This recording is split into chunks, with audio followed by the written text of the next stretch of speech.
Hey guys, so it's a new week and it is well and truly November. It's the 3rd today and it's time for my first run for the November challenge with Pancreatic Cancer UK. So how does this make you feel? If you get diagnosed with pancreatic cancer, you have a 7% chance of living past 5 years. Those are your odds if you get diagnosed with that. The symptoms are very, very general. It can be pain in your back, in your tummy.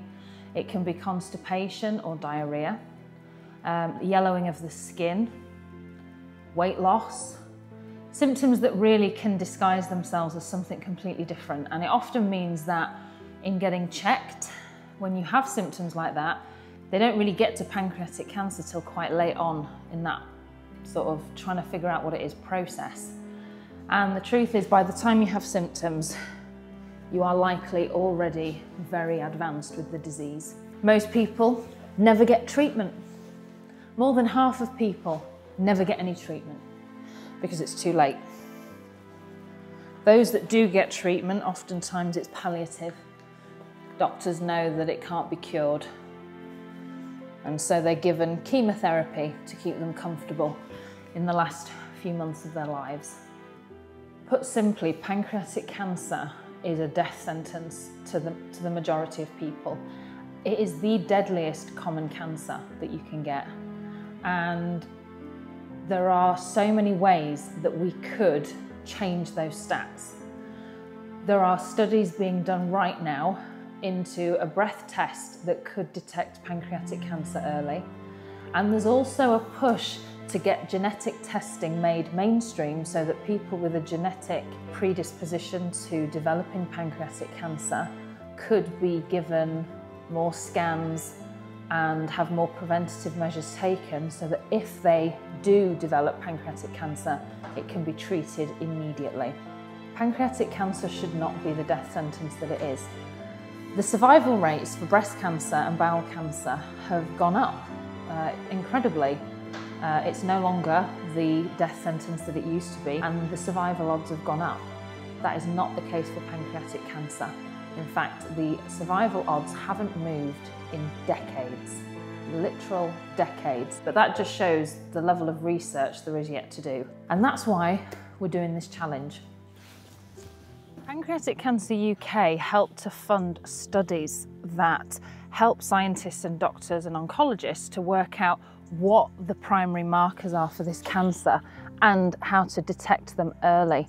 Unfortunately, pancreatic cancer cannot be seen via a simple blood test. It's quite a particular process that needs to be done in order for them to find the cancer. And that's why it goes unseen for so many. Both my dad and my Uncle Michael died from diseases that are very closely linked. My uncle died from bile duct cancer, which is closely related to pancreatic cancer.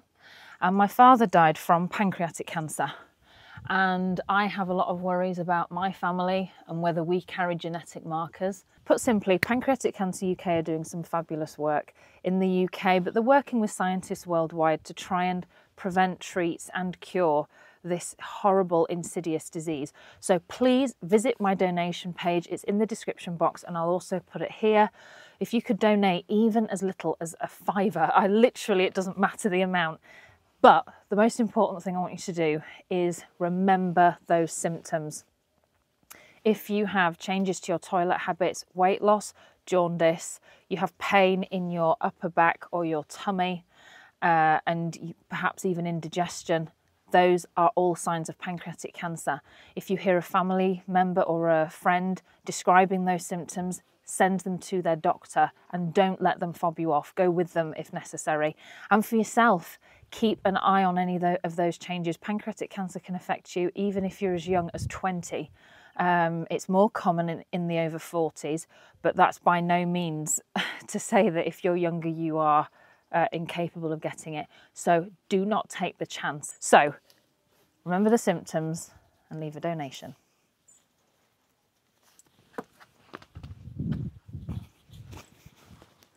Do I look a bit worse for wear? that was hard. So that was 4 miles, which is what I aimed for today. So I'm really chuffed with that. So 4 miles, which means there's only 96 miles more to go. So I did my run and it's all been pretty much downhill from there.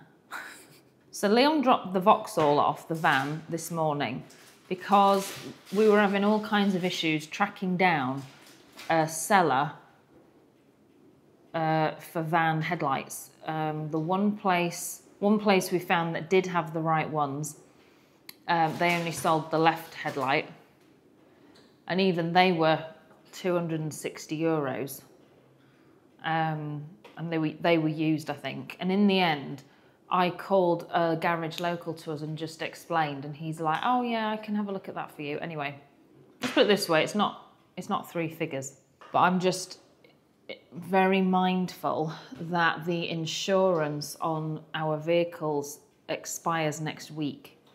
So when that happens, we don't know if another French insurance company will be able to insure those vehicles, or whether, a bit like our current insurer, whether they'll say you've waited too long. But added to that, so the headlights is one thing, but that's not actually the worst part.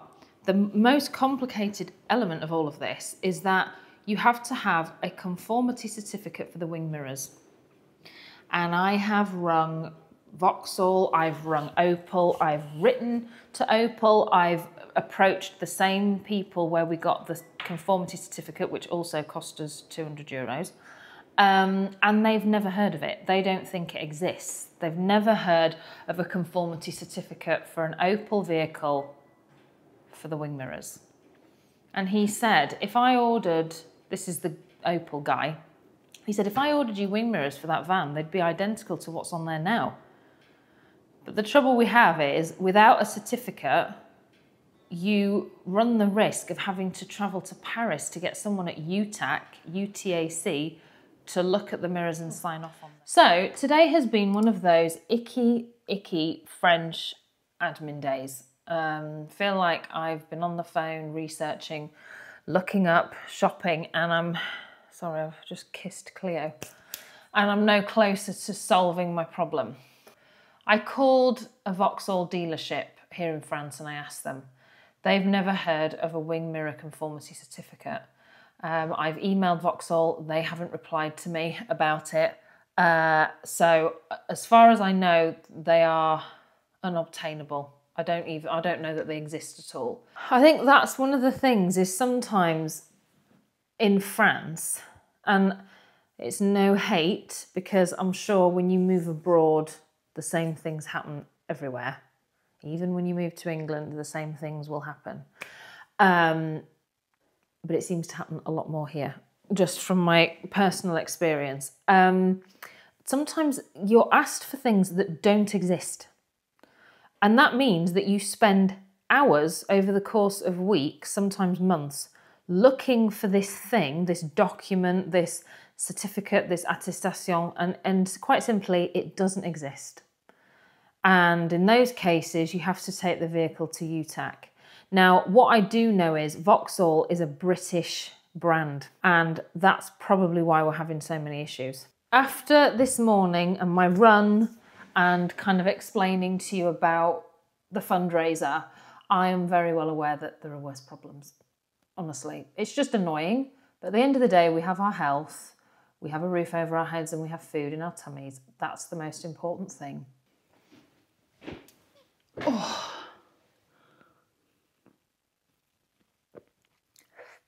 Already feels better.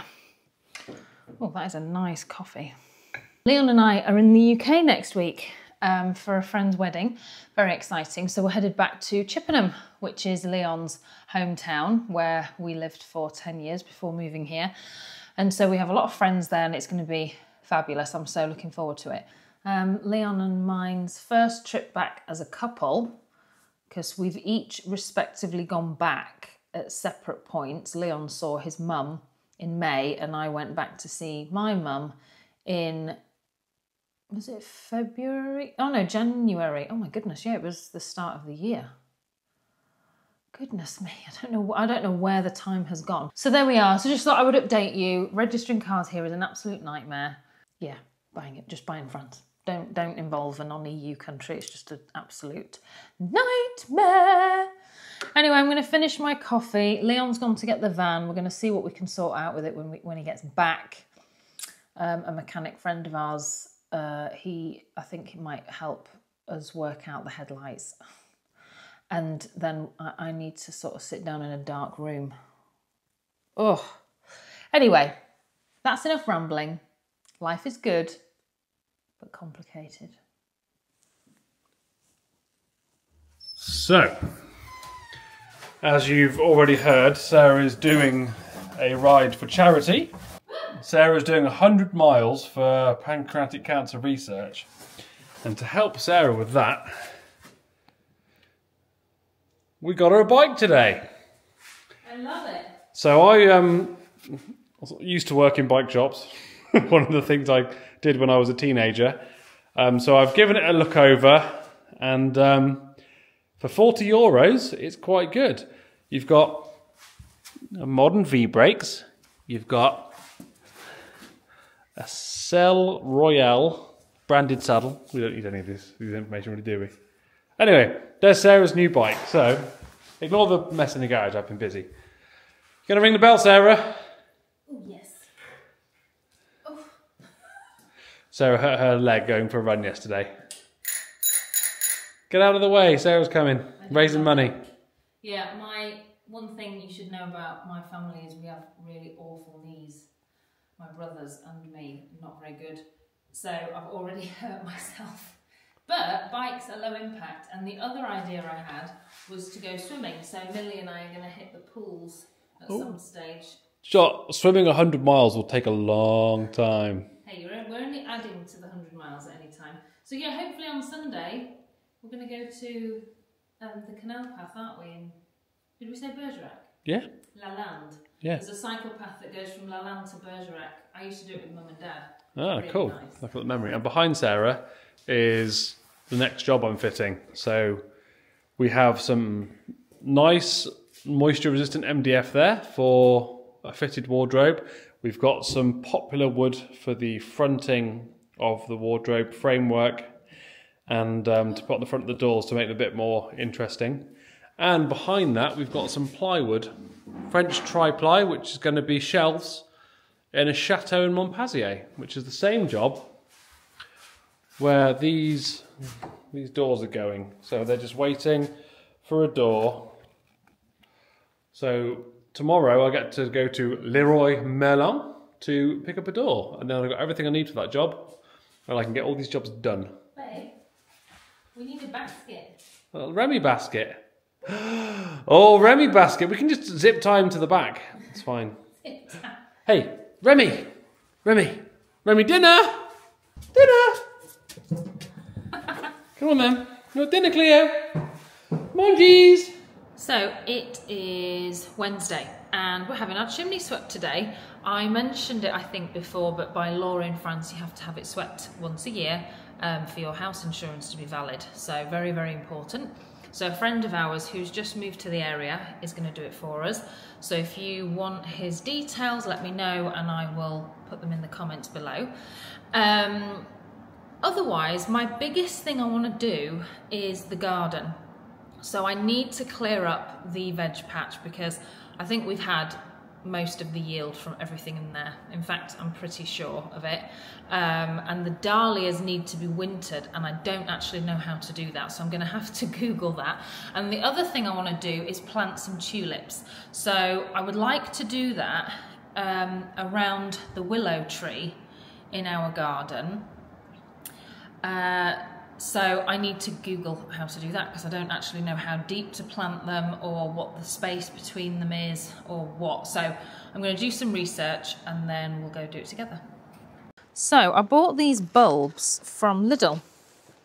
I was really impressed with the plants I got from Lidl and the seeds. So this is my plan, to plant these under that tree. I got to track down a trowel and all of my trowels are just horrible. Oh, what's Remy doing in the long grass? Oh, I dread to think what he's doing. Oh! You look like a little vegetable. Okay, trowels. There is... Ooh, there's a squash there. That's the trowel that Millie left here. Maybe that would work. Oh no! I think Leon must have run over that with the lawnmower. I'm just going to have a go at digging a few holes and see how I get on.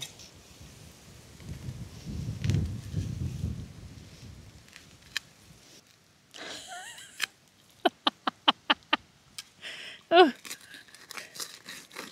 Right, open my bag.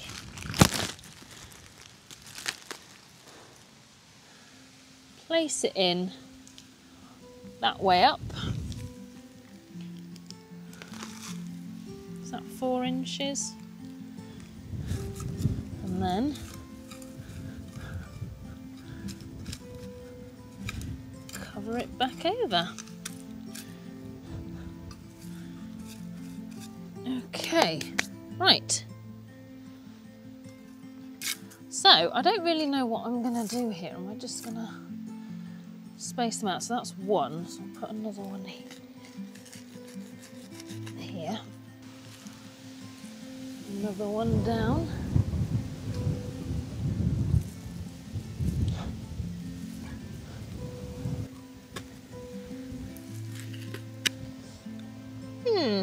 That's not working, is it? We'll try and find another trowel. So I managed to locate a new trowel, but to be honest, they were both quite cheap, and therefore neither one of them are very sturdy. So I'm just gonna have to do my best.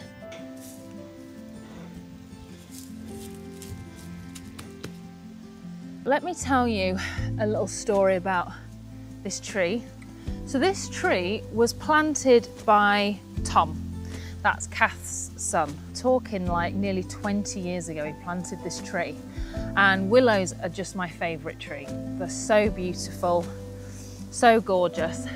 And when Dad passed away, sort of in the lead up to that, he expressed that he would like to be in France. When we bought the house, we scattered his ashes under this tree. So this tree is very special to me and to my family. And that's why I wanted to do something nice underneath, so that in the spring we get a nice floral display under here.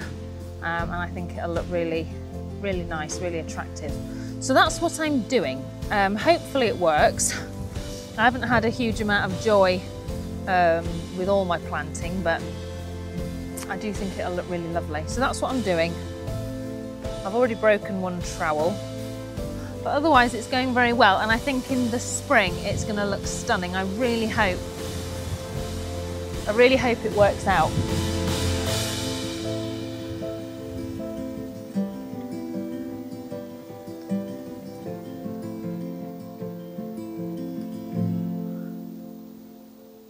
Done, but incredibly windswept. It is so windy out there.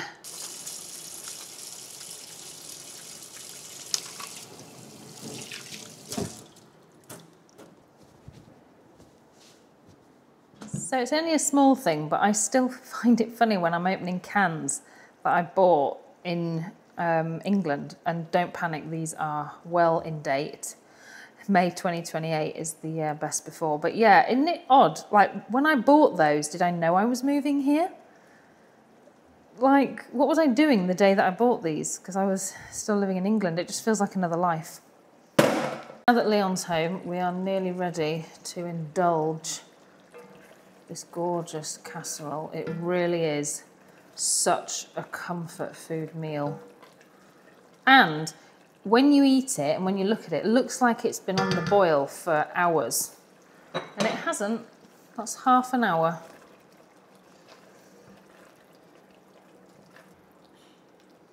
There we go. I'm just going to let the butter beans heat through, my British butter beans, and then we can eat it.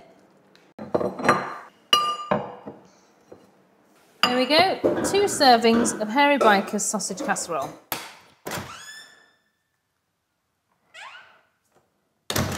Morning, guys. It's a very wet and gloomy Thursday.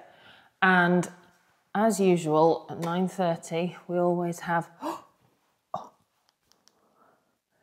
Someone's a little sleepy.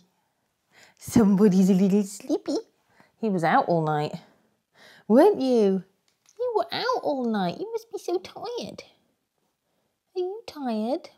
Leon's working at Catherine Marks all day, so I had the idea of walking to their place because I need to get my miles in, of course. The challenge is ongoing, so I need to keep up with it. So I'm just packing my rucksack and then I'll head off. Just grab a water before I depart.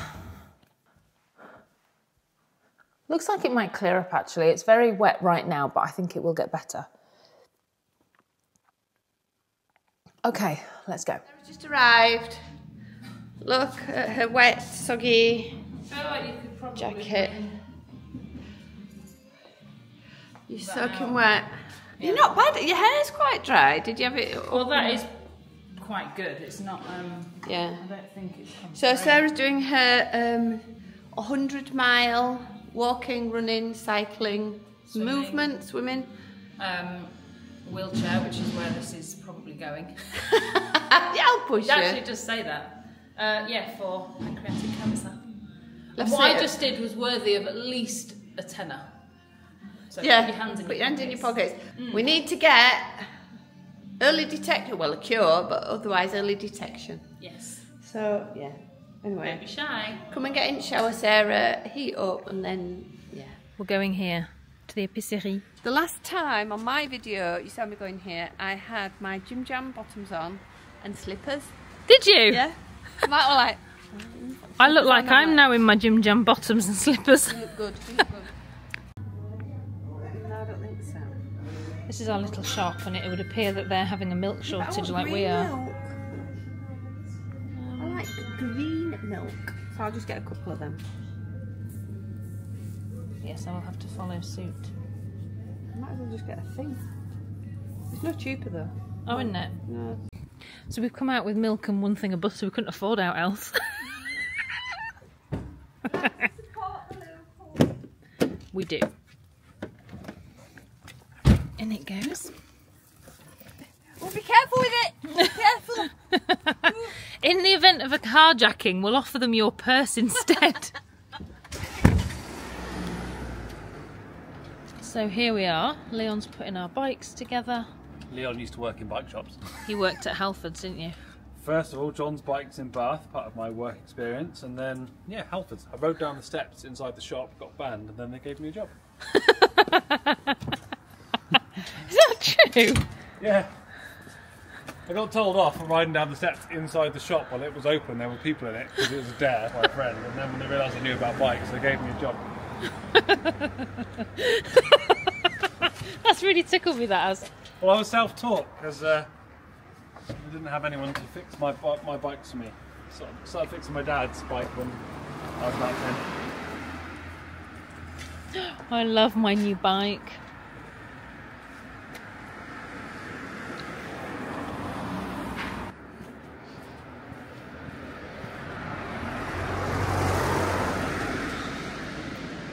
Wow. I don't know if you guys can see it, but there's like a full-on waterfall down there.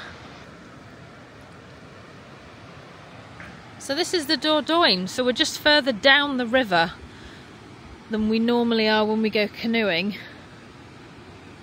So we've come here because there's a canal path that runs along a canal just over this way, and it feels rather fitting that we're doing it for the challenge because I used to come here a lot with Mum and Dad. Yeah, we're back at join the gendarmerie. Huh? Join the gendarmerie. Join the gendarmerie? I think we've got to be a citizen for that. Yeah, you can't just be a policeman if you're not a national, I don't think.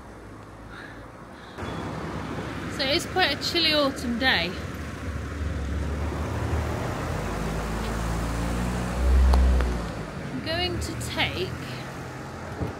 I'm going to take my bag. So this cycle path is meaningful because I used to do it all the time with mum and dad. And I'll actually insert a picture. We used to come down here and ride our bikes up and down, so it feels fitting that Leon and I are going to do it today for the challenge. So don't forget, Pancreatic Cancer UK, the link is below. And I just want to give a shout out to this week's donations. So we've had Kevin B, who was very, very generous. Got Mum, Holly, Leon, Sharon, Scott, massive thank you. And the rest decided to be anonymous, so I have to respect that, but you know who you are, so thank you so much for your donation. Anyway, we've got to get moving because we're running out of light, so we'll see you on the trail.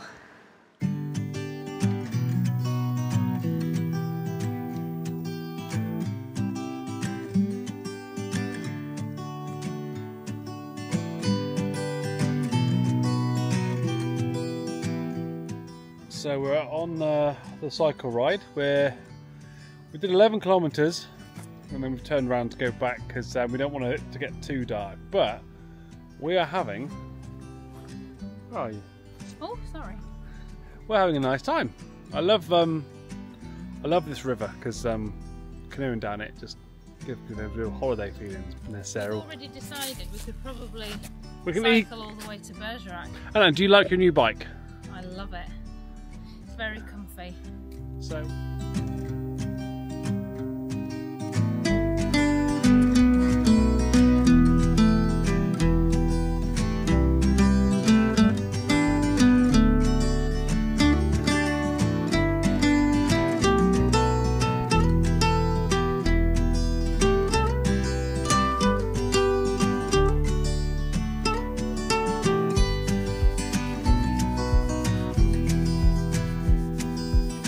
That was good, wasn't it, babe? We did 22 kilometres in total, which I haven't worked out the mileage for that, but we reckon it's around 14.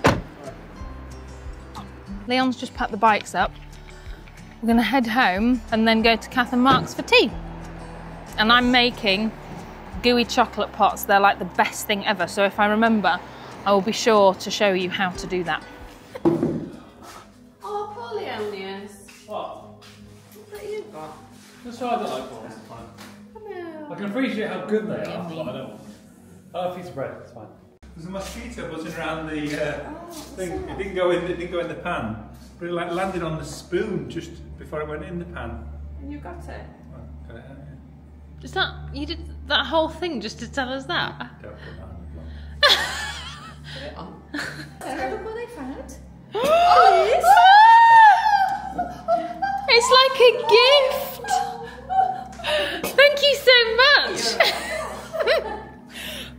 Yes, Oh, I do so have an unhealthy Sarah- obsession. Oh, Sarah, look what I found. Like a gift. I bet this is healthier than that. Can we have comments, please? Who does people prefer? Right? Oh, lazy way of opening it. Oh. Oh, that's right. No, that's it. Ooh. Hey! So it's good for like really old bouteille. You know when people go like that and sniff end of cork? That's not the important thing. You sniff this part of the cork to see if it smells healthy. So you can smell. Not healthy, Kath. What does it smell of? If it's corked, It's a what does bit- it smell of? Well, it's a bit sour if it's corked, but you No, can smell. corked. If a wine is corked, it smells like wet paper bags. Oh, well, yeah. Wet paper bags. Yeah, but I'm going to say a fresh cork smells a bit mushroomy, Oh yeah, fresh a bit, does. a bit mushroomy, and a bit smoky. But you smell the length of the cork, not the end. Oh my word. You smell the length. Michka. Oh, Michka, look at that. And we have salad. Come on, Mr. Pierce. Hey, the beef is cooking. I'm eating. This man here, eh? He's speaks to my soul. I've got recording of it's all over your face. Are you actually recording? Is the light blinking red? Yeah.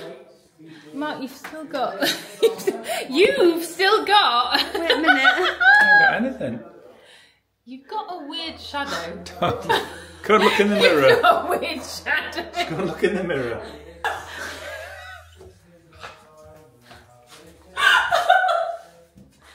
How do I work these blooming things? Oh, that's a better light. There's so much of it on my face that it's dripping down. So, Sarah, how would you have fared growing up with Mark and Nick together? Very badly. Oh, I don't I know where think I start getting that off. I think that's really good for a makeup thing. What do you mean? Wait, I need some help. Sarah, is this not a dangerous act to do? Are you actually filming? I am now, yeah, it's properly recording. I will put up mirrors. Doing little jobs. Right. A little job feel fast. Right, I've now got a problem because Kath has no ramekins. Whereas a bigger job is like. Do we have to put butter and then flour in or something? Yeah. Do you not have I need anything to at learn all? more. Well, just don't fill them. I can't do that. Cups, but they'll be alright, won't they? Basically, Do you have to put them in water in a pan? I mean, I'm not being funny, but these But are also not in a oven very safe. good company nearby. Oh, I'll tell you what we should do, right? We make all of the ramekins. Everyone eats first sitting, and then oh we yeah, wash yeah, them and do tip the them out. second sitting. Oh yeah, we can do that. Could we do that? You can, but they need to be eaten hot. Oh, we'll tip them in a dish. Thanks so much for watching this week's vlog. I really hope that you enjoyed it. Obviously, the main focus was very much on the fundraiser, but I also just wanted to fill you guys in on what happened with the cars. So we're still no further forward, but the one good thing that happened was we've been able to get a temporary extension on our insurance with Generali, thanks to a friend of mine, Soph, who's worked really hard in making sure that our vehicles are still drivable. And that lasts till mid-December. And then I've been able to contact a new insurance company who have agreed to insure us for 4 months minimum, just while we get the registration finished. And so because of that, it really took the pressure off. I no longer feel like I'm weeks away from not being able to drive the cars, but we've tried to keep up the momentum and not slow down, just because we've had this extra grace period afforded to us. So with that in mind, we ordered the headlights for the Vivaro. We did that on eBay. That cost around €500. And if you fit them yourself, you have to write out a sworn statement. It's crazy anyway. A sworn statement to say that you've installed them and fitted them, and you have to provide the receipts as well. With the Volvo, it was a bit more complicated. Obviously, in last week's vlog, you'll have seen Leon adjusted them, but the Drayal guy reckons that they don't conform, and we still need to order new headlights. So that is on our to-do list, even though these ones that we already have are fully adjustable. Don't even ask. Otherwise, the other development was that Millie at France Unlocked was able to find out that actually if a vehicle was registered before Brexit, in reality you shouldn't have to do any of this stuff, and really you should be exempt from a Drayal visit because it should conform, because the vehicle was registered while Britain was still part of the EU. Then we had it explained to us that actually no, if the V5 has been edited since Brexit, then it's no longer considered to be an EU conforming vehicle, which is madness, because it's still the same vehicle. The only thing that's changed is we purchased it and our names were put on the V5. Otherwise, the vehicle itself is as it was when it was first registered in England, which for the car was 2010 and for the van was 2016, well before Brexit. So just another instance of French bureaucracy kicking our butt. It's really hard because I feel like I've spent hours and hours and hours on this, and you just feel like you're not moving forward. So my friend Amelia at France Unlocked, who is just phenomenal at all things French admin, she kind of like swooped in and helped me. So she's currently writing emails back and forth for me with Drayal, and she's actively researching what forms we need to fill out and the paperwork that we need to access in order to just get this thing once and for all done and dusted. So yeah, once again, I end the vlog by telling you not to bring your vehicles here. I really just think it's such a massive headache. Yeah, couldn't recommend not doing that enough. Really hope you enjoyed watching this vlog. Please don't forget to donate if you can. I hope I didn't come across too strong, but clearly this is a cause that's very close to my heart and to my family's heart, and that's why I felt like I wanted to share it and really try and build up a bit of momentum, because it needs more publicity. That's where I'm going to end the vlog. Thanks so much for watching this week's episode of France Unfiltered. If you enjoyed it, please don't forget to subscribe before you leave and give us a like. And we love reading your comments, so don't forget to leave us some comments and tell us your thoughts. And yeah, hopefully you find the vlog interesting. Obviously, sometimes we feel like we've had a super productive week in France, and other weeks it just feels like it's been hard work, and this week was one of those weeks. So anyway, on that note, I'm going to close. Thanks for watching, and we'll see you next week. Take care, guys.